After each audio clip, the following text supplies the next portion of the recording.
Good evening. Welcome to Tux TV. I'm your host, Jimmy Tux. All right, I'm going to talk about a couple of bad guys in the religious sphere when it comes to devils, demons, Satans, and whether a god is a good god or an evil god. I want to start off with Joe. Joe is a Catholic podcaster. This is a question. The podcast question is, does God order genocide? And for God to have ordered something, God has to exist. So my problem with this podcast is if you don't have a God that exists, well, then you don't have a being ordering genocide. And I let it go, but somebody commented on this, and it brought it back to life for me, and it tied in with some of the things that I was going to cover anyway. So let's listen to Joe for a little bit. We don't believe our enemy is Canaan. We don't believe our enemy is the Anakim or the Philistines or the Sea Peoples or the Egyptians or the Babylonians or the Assyrians or the Greeks or the Romans or the Jews or whoever. No, our enemy is the devil and the host of spiritual forces arrayed against us. Okay, that's who the enemy is. That is who our enemy is. It's that simple. Now, my question to you is, if God is capable, is a capable being, can order genocide, and we want to sidestep that, no, God's good, we have this evil being who's actually the enemy. I want to go into detail on who really is the enemy. So, Canaan was mentioned there as the first thing that is not the enemy. And I have to agree, Canaan is not the enemy. So let's do a little bit of a recap. Cursed be Canaan. A servant of servants shall he be unto his brethren. And he said, Blessed be the Lord God of Shem, and Canaan shall be his servant. God shall enlarge Japheth, and he shall dwell in the tents of Shem, and Canaan shall be his servant. This is the moment we meet Canaan. His dad and his uncles are fresh off the boat, along with his grandfather, Noah. Fresh post-flood. As far as we know, this is the first child born, or at least this is the first child, if they're not the first one born, they're the first child that is mentioned post-flood. This child has now been enslaved to his uncles. The reason's a little vague. Basically, his dad, Ham, didn't do something to his father, Noah, or Canaan's grandfather, but his uncles, Shem and Japheth, they did do something correctly and with satisfaction. And with Noah being the authority of God being deemed the most righteous, I want you to ponder this. The first child is now enslaved to their uncles, and this is going to become the heir of Abraham. And the Canaan descendants and the land are all going to be beholden to Abraham and his descendants. You have to ask, is this something that Noah did? Is this something that God did? Who orchestrated this? Is this a human plan? Now, you don't need any kind of God. I contend that you have this human, and there's no God that exists. And the origins of this Canaan story is to steal any kind of future land, either future labor, or anything like that you can get your hands on, and justify this story in a plunder of war. Now, if God orchestrated this plan, there's a problem of evil that surrounds it, and this plan is then an evil God. This has a high potential of being the enemy of humanity if the God Yahweh character who orchestrated the first genocide, the flood, the second genocide, basically the seed planting of future genocide for Canaan, because of its enslavement factor. Yeah, God sucks at planning. You would think the most amazing being of all time is God. But instead, we have grandchildren, essentially the first child mentioned post-flood, is now enslaved to his uncles. And I think that makes God the enemy if God is real. And it makes whoever is writing the story, the author of Genesis, it makes them manipulating this process that becomes eventually a Ponzi scheme, a spiritual Ponzi scheme, a catfishing scam, a Nigerian prince scheme, all wrapped up into one, and everybody's falling for it.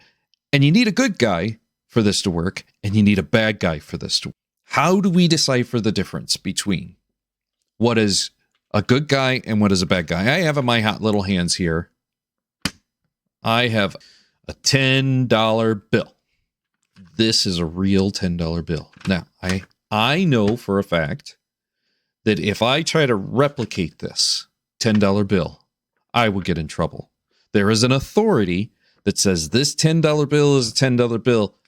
Now, let's imagine for a moment that I say it costs too much for the Philadelphia Press and the Denver Mint to operate, for the Secret Service to enforce whether this $10 bill is legitimate and whether I maintain a copy like this one or I just make my own copies. Any copy will do. Doesn't matter. You know what? It just costs too much. It costs too much to make this money. So I'll tell you what. Just go over to the nearest Xerox machine, copy machine, scanner, printer, and start making your own. It'll be cheaper that way. And my question to you is, by this time, say Friday, the government wouldn't exist anymore. Our economy would crash into 1,000,000 pieces. I bet the price of chicken by noon tomorrow would be $20,000 a pound. The value of maintaining authority of this right here costs a hell of a lot less than the Denver Mint, than all of the Secret Service operations. We go into complete chaos in a matter of moments. As soon as you say, this is authentic, but you know what? We don't need to authenticate this anymore. You make copies of it. May have mistakes in them. The problem is we don't have the originals of the New Testament. What we have are thousands of copies of the New Testament that were made, in most cases, centuries later. We don't have the originals. We have copies made centuries later. These copies that were made centuries later contain numerous mistakes, thousands of mistakes, tens of thousands of mistakes, hundreds of thousands of mistakes. This was a problem for me at Moody Bible Institute, and I decided that I wanted to learn more about the Greek manuscripts of the New Testament. How did a God who knows everything, got all the alls, all the omnis, he's amazing, he does everything. He's so perfect, he's so amazing. He's definitely got some things, he's got it together. He's planned so far ahead that Abraham and his descendants are going to be well taken care of, because now they can go conquer these Canaanites. They've got the land that they want. They've got the free cheap labor, and they've got good livestock. It's already there. It's already made for them. Wow, what a planner! It's like they laid the trump card up his sleeve. He has laid the trump card right up his sleeve, and no worries. It doesn't matter. God's amazing. But we have a problem. People to give them what they want when they get angry and threaten and intimidate them in fear. They will provoke you until you can no longer stay at peace. And then when you say something back to them in retaliation, they blame you for not getting along with them. The spirit of Jezebel causes them to rant and rage, talk on and on and on without ceasing for hours. Jezebel causes arguments, fighting, strife, and will change the subject multiple times in order to shift the discussion away from the real issues concerning their own bad behavior to something totally irrelevant. People who operate in the spirit of Jezebel have no peace in their minds, like ever. They just torment from their demons every day. They get hit with over 12,000 thoughts a day, of which 80% are negative from their demons. So what does the Bible say about striving and arguing? Used to getting... All these demons that are about, all because of the Jezebel, all because of the people who have negative thoughts, and all they can do is think about negative thoughts. We got these demons everywhere, and man, they're going to get you. They're going to go and manifest in you and everything like that. Oh my. What do we do? What do we do? If I were somebody who believed in the supernatural, and I ask you to present me with evidence that there is the supernatural, we all have to look through the lens of reality.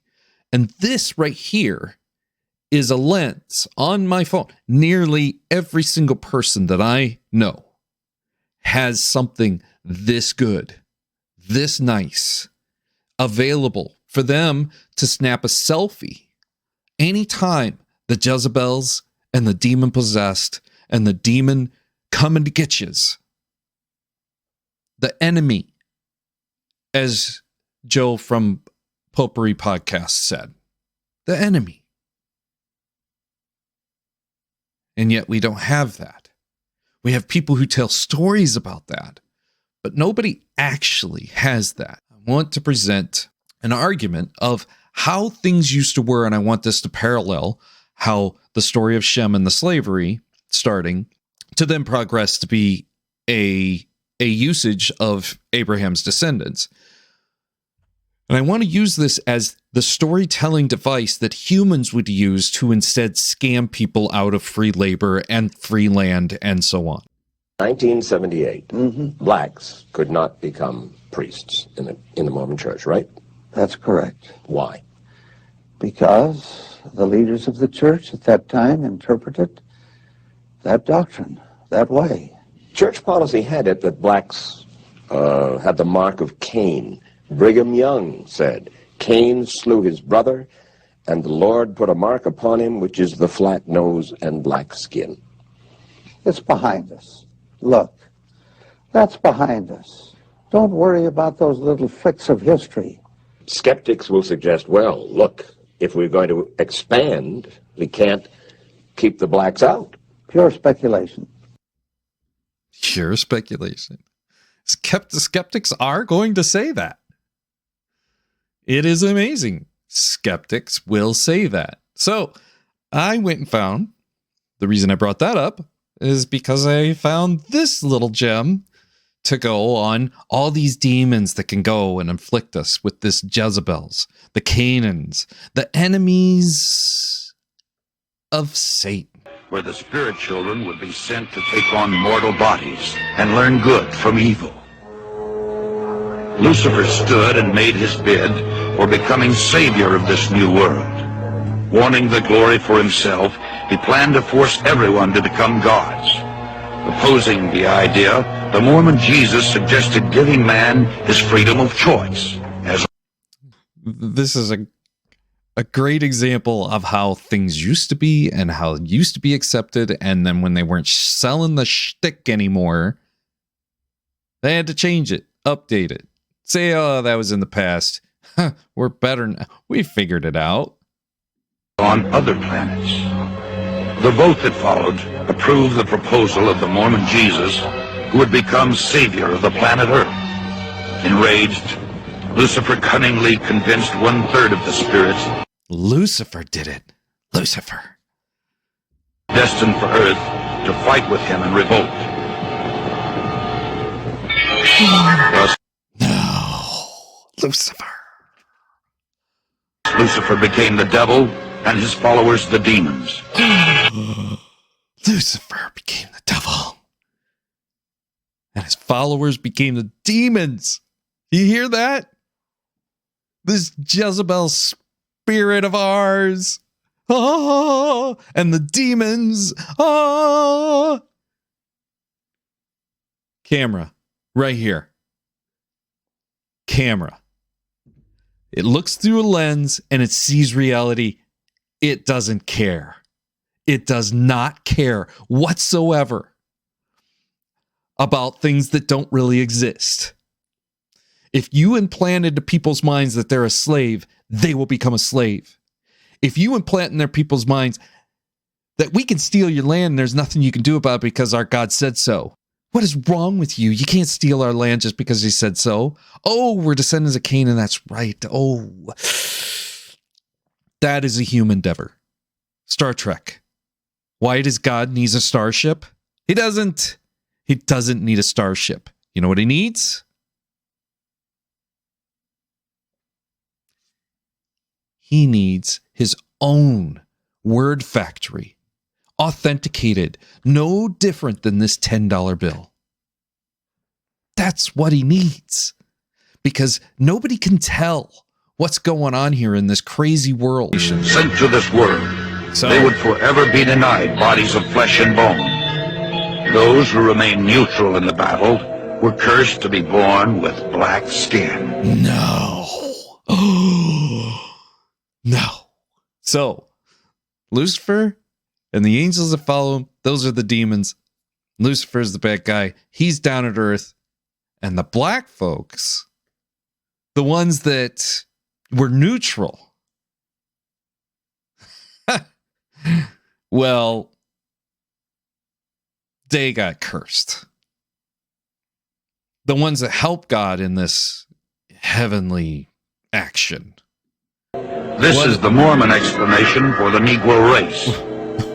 The spirits that fought most valiantly against Lucifer would be born into Mormon families on planet Earth.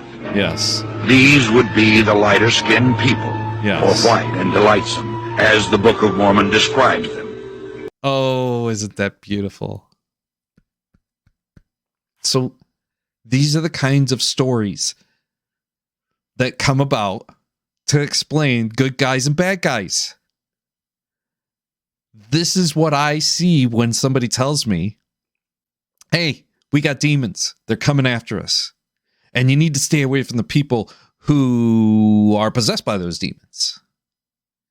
The story of any single person who tells me about devils, demons, and the enemy is some variation of Satan. This is what I see. I see a story that's fake. That's going to go out of style someday, but it might be working right now. It's clear that the world is full of false Christians. False Christians. We are to expect that. We know that Satan is going to sow tares among the wheat. It's going to be hard to recognize them because they will be well falsified. The kingdom of God is going to have all kinds of things contained in it, as the parables of Matthew 13 tell us.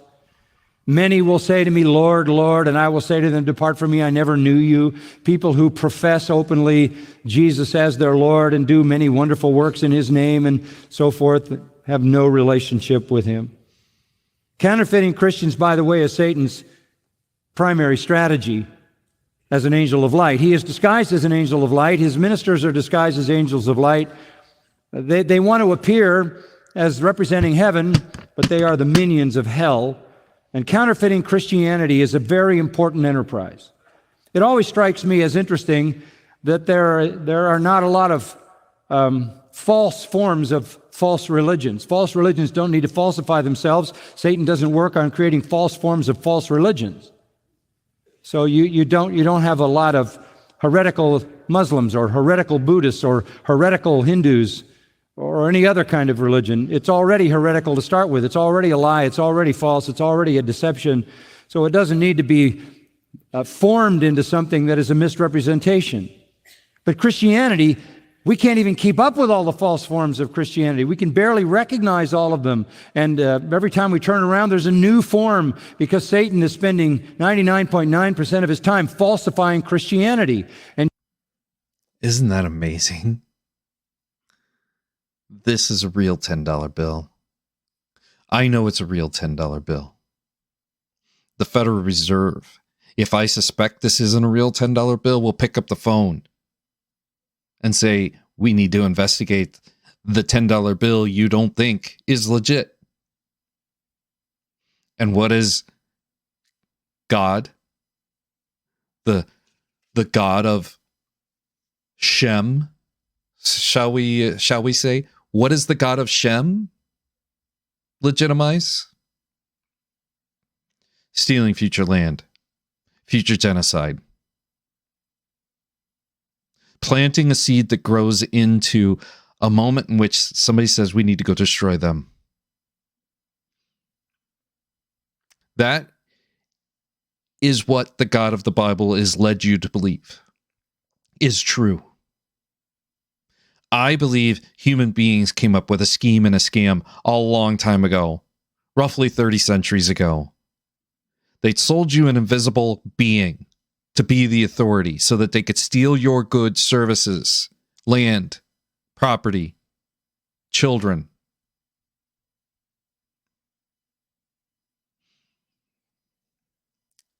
And I think every once in a while they have to update it because it goes out of style and they want you to put it back in the past. That's in the past. We don't do that anymore. How ridiculous. How ridiculous indeed. But the core idea is this. We don't believe our enemy is Canaan. We don't believe our enemy is... We don't believe our enemy is Canaan. I think our enemy is the human beings that tricked us into believing that Canaan was some sort of piece of property that can be stolen at some later date. Are you the enemy? I'm not sure that any of that matters. Friends, enemies, so long as there's mercy. Always mercy.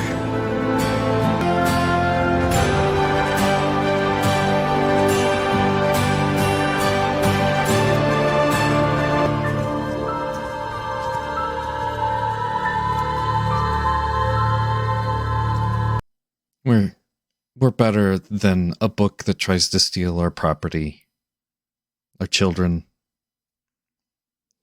steals our labor, steals our future. As humanity grows, I think we can find a better way. What do you think? Help me out. When this world offers you things that can be verified as legitimate, things that have this kind of technology, we're going to rely on something that's invisible and only in certain amounts of heads on whether it's legitimate or not. We have no historical origins of demons. Ancient mythologies pretty much tell the story of these demons, but there's no scientific study that can verify them. There's no lack of physical evidence. If you want to tell me that my spiritual eyes have scales over them, this doesn't care. Right here. It doesn't care. It sees things for what they are. It sees reality.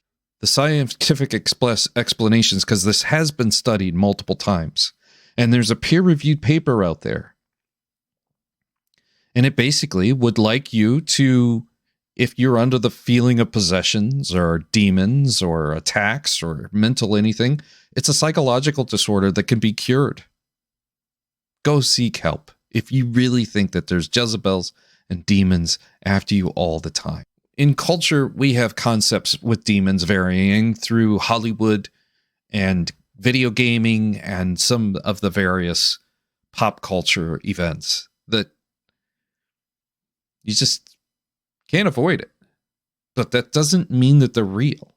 Implanting them into our psyche is sometimes entertaining. Sometimes it can be scary to a child. But all in all, if reality says that they don't exist, I don't believe we have a spaceship that can go around and destroy planets. But I love the movie Star Wars. We have nothing of any kind of credible documentation of these demons. There's numerous claims, but no credible eyewitness accounts of demonic activity. I mean, us in the atheist community, how many times have we laughed and just shook our head, face palmed at Cameron from Capturing Christianity? The paranormal video shows, shows where they try to replicate. It's always known not to be real. It's just entertainment. A lot of times it plays on your psyche again. There's nothing that's peer-reviewed in the existence of demons. In fact, the peer-reviewed paper that I did see explicitly stated there's no empirical evidence of these beings. The only way that they can test these beings is they have to go into an ultra-religious area of the world and say, hey, we hear you're experiencing demons. Let's go check it out. And then psychological explanations. Many of the experiences attributed to demons can be explained by psychological phenomena, sleep paralysis, hallucinations, and mass hysteria. Occam's razor suggests that a simpler explanation, all the psychology, environmental, are more plausible than the existence of supernatural being. The skepticism community, we just generally regard it as just a phenomena that lacks any empirical evidence. It's just never going to happen. That's what this is for right here. And we have so many advances in technology in the last 30 years. I'm pretty sure if there was some form of invisible being, I think we'd see it. The MRIs in the last 30 years that have gone, the scans, the CAT scans, these things can tell that something might be going on in your brain, that you're experiencing something that is potentially due to stroke or any kind of mental chemical disorder or anything like that. But we no longer have the same thing of somebody having an epileptic seizure saying that they're possessed.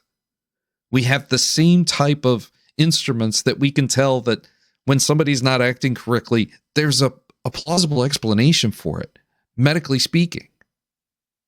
It's no longer the devil is possessing you when you have an epileptic seizure. And it's the same thing with some of the mental disorders and the mental functionings that may go awry in our world. And that's my plea to you. Let's be so much more wise about this. Well, here is your moment of Zen. Bow tie bliss. Stay away from those DVLs. And you know what? Let's make sure there's an authentication that comes from any kind of real God and not a human that's trying to make you a sucker. Here's your moment of Zen.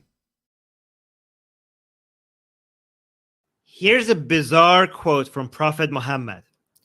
Satan came in front of me and tried to interrupt my prayer, but Allah gave me an upper hand on him and I choked him.